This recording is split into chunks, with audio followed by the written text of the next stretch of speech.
Index mutual fund क्या होता है और इसके बेनिफिट क्या हैं, ये है आज के वीडियो का टॉपिक। लेकिन इससे पहले अगर आपको ये समझना है म्यूचुअल फंड क्या होता है, सिस्टमैटिक इन्वेस्टमेंट प्लान क्या होता है, सिस्टमैटिक विड्रॉल प्लान क्या होता है, इस पर ऑलरेडी वीडियो बन चुकी है। लमसम पैसा लगाए, सिप के थ्रू पैसा लगाए, इस पर ऑलरेडी वीडियो बन चुकी है, जो कि इस वीडियो के एंड में भी आपको मिलेगी। और वैसे भी आप मनी रिलेटेड प्लेलिस्ट में जाकर उसको देख सकते हो। अब बात कर लेते हैं सिर्फ और सिर्फ इंडेक्स म्यूचुअल फंड के बारे में। देखो, कोई भी जो म्यूचुअल फंड है, अगर आपको म्यूचुअल फंड का मीनिंग नहीं पता है तो म्यूचुअल फंड की वीडियो जरूर देख ले। इस वीडियो के एंड में भी आपको मिलेगी और प्लेलिस्ट में मिलेगी, मनी रिलेटेड प्लेलिस्ट में। अब म्यूचुअल फंड अगर मैं बहुत ही शॉर्ट में बताऊं तो म्यूचुअल फंड में क्या होता है कि अलग अलग तरीके की स्कीम्स होती हैं, बहुत तरीके की स्कीम्स होती हैं। अब मान लो आप आते हो, आप कहते हो मुझे ये स्कीम नंबर 1 चाहिए, स्कीम 2, 3, 4, अलग अलग तरीके की स्कीम होती है। कोई किसी कंपनी में लगाती है, कोई किसी बॉन्ड में लगाती है, कोई डेट सिक्योरिटीज़ में पैसा लगाती है, कोई छोटी छोटी कंपनीज में पैसा लगाती है। तो हर स्कीम का अलग अलग पर्पस होता है, अलग अलग उद्देश्य होता है कि वो आगे किस चीज़ में पैसा लगाना चाहती है। अब आप आते हो ए और मैं आती हूँ बी, मैं कहती हूँ नहीं मुझे तो ना इस स्कीम में पैसा लगाना क्योंकि ये छोटी कंपनीज में पैसा लगाती है। आप कहते हो नहीं मुझे तो ना स्कीम नंबर ए में लगाना है क्योंकि ये बड़ी कंपनीज में पैसा लगाती है, लार्ज कैपिटलाइजेशन की कंपनीज में। अब large cap, small cap, medium, mid cap capitalisation क्या होता है, इस पर ऑलरेडी वीडियो बन चुकी है, ये भी आपको इसी वीडियो की प्लेलिस्ट में मिल जाएगी। और या फिर आप फाइनेंस एंड मनी रिलेटेड जो प्लेलिस्ट है उसमें देख सकते हो। अब जैसे आप लार्ज कैप बड़ी कंपनीज में पैसा लगाना चाहते हो, मैं छोटी में लगाना चाहती हूँ, ऐसे हमारी तरह बहुत सारे लाखों करोड़ों लोग हैं जो कि कुछ लोग कहेंगे हमें भी लार्ज में जाना है, तो उन सब का इकट्ठा कर लिया जाता है पैसा और वो लगा दिया जाता है इस स्कीम में जो कि इन कंपनीज में पैसा लगाए। क्योंकि ये सारे जो लोग आ रहे हैं ना वो लार्ज कैप में लगाना चाहते हैं। मेरी तरह बहुत लाखों करोड़ों लोग होंगे जो कहेंगे हमें तो छोटी कंपनीज में पैसा लगाना है। तो इसलिए म्यूचुअल फंड की एक स्कीम होती है जो कि सिर्फ छोटी कंपनी में पैसा लगाती है। तो मेरी तरह लाखों करोड़ों रुपए, करोड़ों लोगों का, चाहे 100 रुपए है, चाहे 1000 रुपए है, चाहे 1 करोड़ रुपए है, वो इकट्ठा करके एक साथ इस स्कीम में पैसा लगा दिया जाता है। तो इसी तरीके से म्यूचुअल फंड की इतनी सारी स्कीम्स होती है जिसका अलग अलग उद्देश्य होता है कि वो आगे किस तरीके की चीज़ों में इन्वेस्ट करेंगे। बॉन्ड में करेंगे, डेट में करेंगे, सिक्योरिटीज में करेंगे, स्टॉक मार्केट में कौन सी कंपनीज पे करेंगे। इस तरीके से हर म्यूचुअल फंड कंपनी के पास बहुत तरीके की स्कीम होती है। अब इन म्यूचुअल फंड को चलाता कौन है, उसको बोलते हैं एसेट मैनेजमेंट कंपनी, एएमसी बोला जाता है। और इसको रेगुलेट कौन करता है, जैसे सारे बैंक्स का रेगुलेटर कौन है, आरबीआई है, तो म्यूचुअल फंड कंपनीज का रेगुलेटर कौन है, सेबी है। सेबी, एमफी, 2 तरीके की ऑर्गेनाइजेशन है, ठीक है। तो SEBI is the regulator of all mutual fund companies. और सारी जो म्यूचुअल फंड कंपनीज हैं वो अलग अलग तरीके की स्कीम रखती है जिनके अंदर हम पैसा लगाते हैं, ये देख के या जो भी हमें गाइड करता है कि भैया आपके लिए कौन सी स्कीम सूट करेगी। अब देखो, म्यूचुअल फंड कंपनीज के पास इतनी सारी स्कीम में भी पैसा लगाने के 2 तरीके होते हैं। तो एक होता है एक्टिव म्यूचुअल फंड, एक होता है पैसिव म्यूचुअल फंड। तो ये समझ में आ गया, मैं इसको क्लीन कर देती हूँ so that we don't get confused here। अब जो म्यूचुअल फंड कंपनी है वो भी आपका जो पैसा है वो 2 तरीके से लगा सकती है। ऐसे तो बहुत सारी और भी चीज़ें होती है, वो हम धीरे धीरे समझेंगे। तो एक तो एक्टिवली लगा सकती है। एक्टिव कब लगेगा, एक्टिव मतलब कोई इंसान आपके पैसे को कौन सी कंपनी में लगाना है, कौन सी कंपनी ठीक है, कौन सी कंपनी निकालनी है उस स्कीम से, कौन सी कंपनी उस स्कीम में अच्छा नहीं कर रही है, ये सारी चीज़ें देखने के लिए एक इंसान होता है, उसको हम फंड मैनेजर बोला जाता है।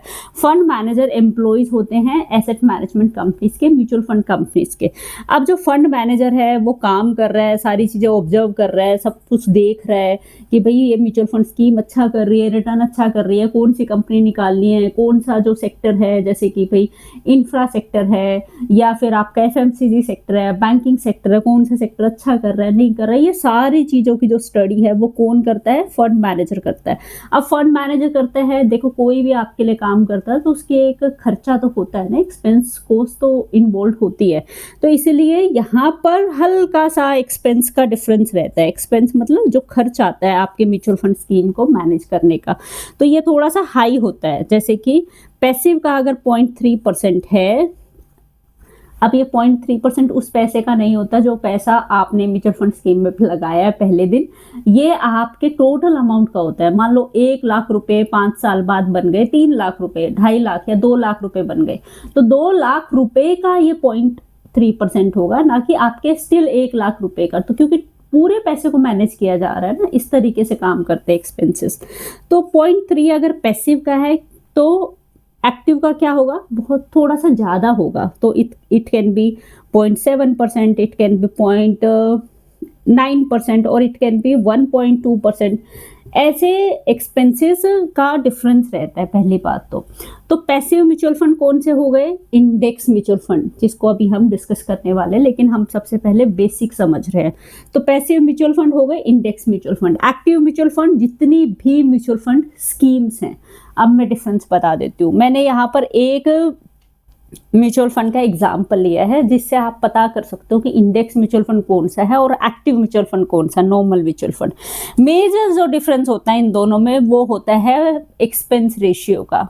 इस वजह से ज़्यादातर लोग उस खर्च को भी बचाने के लिए पैसिव म्यूचुअल फंड में जाना प्रेफर करते हैं, इंडेक्स म्यूचुअल फंड में जाना प्रेफर करते हैं। दूसरा कारण ये भी होता है कि लोगों को लगता है कि हो सकता है एक्टिव इतना अच्छा ना करे तो भी इंडेक्स म्यूचुअल फंड में ही पैसा लगा दो।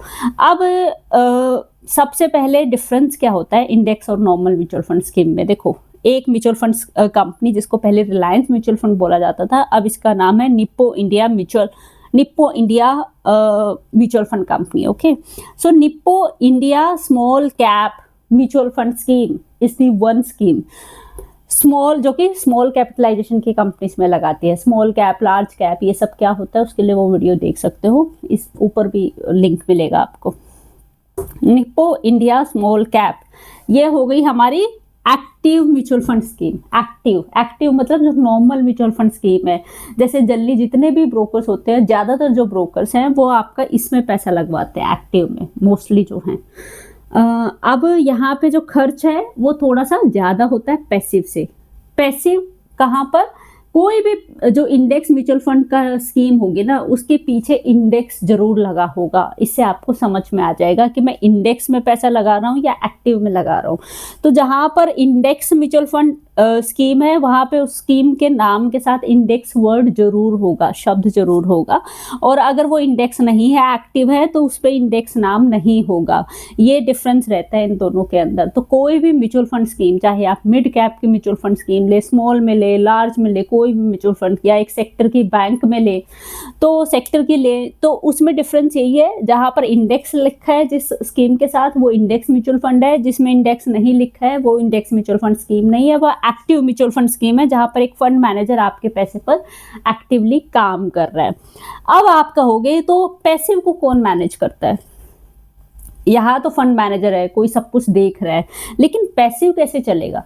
तो पैसिव चलता है। पैसिव का मतलब क्या है? पैसिव का मतलब है जहां पर आपको बहुत सारा काम नहीं करना, वो धीरे धीरे चलती रहती है। तो पैसिव इनकम बोलते हैं ना, जैसे कि भाई मेरे को डेली जॉब पे नहीं जाना है लेकिन मेरी इनकम आ रही है। तो जैसे अगर मैंने एक यूट्यूब वीडियो बनाई थी, अब वो यूट्यूब वीडियो मैंने बना दी लेकिन उसकी इनकम मुझे पहले से आ रही है। अगर ये मेरा यूट्यूब चैनल एक्टिव रहेगा आने वाले टाइम में भी, जब तक ये एक्टिव रहेगा मेरा यूट्यूब चैनल, तो जो वीडियो मैंने बहुत सालों पहले बनाई, बहुत टाइम पहले बनाई, वो मुझे पहले भी इनकम दे रही है, थोड़ा थोड़ा करके आज भी दे रही है, आगे भी दे रही है। तो इसको बोलते हैं पैसिव इनकम। और या फिर जैसे LIC के एजेंट्स होते हैं, वो एक जो इंश्योरेंस स्कीम है उसको बेच दिया, ऐसे म्यूचुअल फंड ब्रोकर्स को भी इनकम आती है। तो ऐसे ही ज़्यादातर जो ब्रोकिंग कंपनीज होती है उनको भी इनकम आती है। इसी वजह से इतनी सारी म्यूचुअल फंड कंपनीज काम कर रही हैं, इतने सारे ब्रोकर्स काम कर रहे हैं। जैसे आपके Zerodha, ET money, so many brokers आ गए, ग्रो, सो मैनी आ गए, आजकल तो बहुत ज़्यादा हैं। तो ये सारे ब्रोकर्स इसीलिए काम कर रहे हैं बिकॉज जो इनकम है वो पैसिवली धीरे धीरे आती रहती है और बढ़ती रहती है, क्योंकि आपका पैसा भी बढ़ रहा है, उसके हिसाब से इनकम भी बढ़ती रहती है। तो आपका डिफरेंस इंडेक्स जहाँ पे वो इंडेक्स म्यूचुअल फंड स्कीम है और जिस पे इंडेक्स नहीं लगा है, सेम उसका, इन दोनों स्कीम का क्या पर्पस है? सेम, स्मॉल कैप कंपनीज में पैसा लगाना। लेकिन यहाँ इंडेक्स लगा है तो ये इंडेक्स म्यूचुअल फंड है, यहाँ इंडेक्स नहीं लगा है तो ये एक्टिव म्यूचुअल फंड है, जहाँ पे फंड मैनेजर काम कर रहा है। इसलिए आपका खर्च थोड़ा सा ज़्यादा है, क्योंकि फंड मैनेजर भी तो पैसा लेता है किसी फंड को मैनेज करने के लिए। बहुत हैवी सैलरीज होती है इनकी। अब बात कर लेते हैं पैसिव की बात। तो यहाँ पे तो ये पर्सन मैनेज कर रहा है, पैसिव कौन करेगा? तो पैसिव को मैनेज करने के लिए कोई नहीं होता है। पैसिव जो म्यूचुअल फंड स्कीम होती है उसको एक तरीके से टैग कर दिया जाता है एक इंडेक्स के साथ। टैग मतलब कि भाई ये जो इंडेक्स है ना, इसमें जितनी कंपनीज हैं, जितनी कंपनी निकल रही है, जितनी कंपनी आ रही हैं, जो भी हो रहा है, अगर एक जो कंपनी है उसका परसेंट है 1%, एक बैंकिंग जो स्टॉक्स हैं वो टोटल म्यूचुअल फंड स्कीम का 3% है, तो भाई इसमें भी सेम रहेगा। मतलब ये रिजेंबल करता है इस इंडेक्स से। तो जो भी इस इंडेक्स के अंदर कंपनीज हैं, आगे हो रही है, पीछे हो रही है, कम हो रही है, ज़्यादा हो रही है, बाहर निकल रही है, अंदर जा रही है इस इंडेक्स के अंदर, वो सारी चीज़ें ये फॉलो करता है, कॉपी कैट करता है ये म्यूचुअल फंड स्कीम। इसलिए इसको इंडेक्स म्यूचुअल फंड बोला जाता है, बिकॉज ये कॉपी कर रहा है एक इंडेक्स को। तो इंडेक्स जैसे चलेगा वैसे ही ये म्यूचुअल फंड स्कीम चलेगी। अब क्या ये किसी भी इंडेक्स को कॉपी कर सकता है, किसी भी इंडेक्स के साथ चल सकता है? नहीं। हर म्यूचुअल फंड स्कीम को जज करने के लिए, चेक करने के लिए, क्या वो अच्छा काम कर रही है, क्या वो अच्छा रिटर्न दे रही है, कैसे पता चलेगा? इसीलिए मैंडेटरी है, जरूरी है कि वो किसी न किसी इंडेक्स को फॉलो करे। इंडेक्स को बेंचमार्क बोला जाता है। तो बेंचमार्क का मतलब क्या है? जब भाई ये मेरा बेंचमार्क है, तो यहाँ से इस मार्कर ने चलना शुरू किया, तो बेंचमार्क क्या है? भाई यहाँ तक तो आपको पहुंचना ही है। बेंचमार्क क्या है? ये म्यूचुअल फंड स्कीम है, इतना तो रिटर्न आपको देना ही है। इसीलिए हर म्यूचुअल फंड स्कीम, चाहे वो इंडेक्स म्यूचुअल फंड है, चाहे एक्टिव म्यूचुअल फंड है, पूरे इंडिया वाइज किसी ना किसी इंडेक्स को फॉलो करती है। और ये देखा जाता है क्या उसने, इंडेक्स ने जितने रिटर्न्स दिए हैं, क्या वो म्यूचुअल फंड स्कीम उतने रिटर्न दे पाई। और ये एक्सपेक्ट किया जाता है कि ये जो म्यूचुअल फंड स्कीम है, जो एक्टिव म्यूचुअल फंड स्कीम है, वो तो भाई इसको भी सरपास कर देगी, इंडेक्स से भी ऊपर जाएगी। अब आप इंडेक्स का नाम देखिए, निफ्टी स्मॉल कैप 250 TRI। तो इंडेक्स का नाम क्या है? देखो इंडेक्स अलग अलग होते हैं, आपको पता है, सेंसेक्स है, निफ्टी है, देन बैंकिंग सेक्टर्स के इंडेक्स है, देन ये आपके किसी भी सेक्टोरल के भी इंडेक्सेस होते हैं, देन 250 है, निफ्टी 50 अलग अलग है, निफ्टी बैंक है। तो बहुत तरीके के इंडेक्सेस होते हैं। इंडेक्स का मतलब है कि वो उस पर्टिकुलर ब्रैकेट में उस तरीके की जो कंपनीज हैं वो कैसा काम कर रही है, आज के टाइम में उनका टोटल परफॉर्मेंस कैसा है, वो इंडेक्स आपको बताता है। और उस इंडेक्स को जो फॉलो करती है म्यूचुअल फंड स्कीम, उसको हम इंडेक्स म्यूचुअल फंड बोलते हैं। अब म्यूचुअल फंड स्कीम इंडेक्स को क्यों फॉलो करती है? क्योंकि एक तरीके का बेंचमार्क रखा गया है। भैया अगर आप को जो रिटर्न्स लेने हैं ना, म्यूचुअल फंड स्कीम के रिटर्न जो आने चाहिए वो इतने इंडेक्स के तो आने ही चाहिए। तो अगर आप इंडेक्स म्यूचुअल फंड में पैसा लगा रहे हो तो आपका रिटर्न इतना आएगा ही आएगा। क्यों? क्योंकि ये आंख बंद करके, ब्लाइंड फोल्डेड, जो इसके साथ चल रहा है उसको फॉलो करते हैं। इसलिए इनका एक्सपेंस कम होता है, इसमें खर्चा कम होता है फंड को मैनेज करने का। क्यों? क्योंकि इसमें किसी को अपना माइंड नहीं लगाना, जो इस इंडेक्स में हो रहा है। अब हर तरीके का इंडेक्स होता है, तो एक म्यूचुअल फंड कंपनी किसी भी इंडेक्स को फॉलो नहीं करती। उसका जो बेंचमार्क होता है कि भाई मुझे इतना रिटर्न तो लाना ही है इस इंडेक्स के बराबर, बल्कि मुझे इससे ज़्यादा लाना है, क्योंकि मैं इंडेक्स म्यूचुअल फंड नहीं हूँ, मैं एक्टिव म्यूचुअल फंड हूँ। तो मेरा जो टारगेट है वो मुझे इंडेक्स को सरपास करना है, इंडेक्स से ज़्यादा म्यूचुअल फंड रिटर्न्स गेन करना है।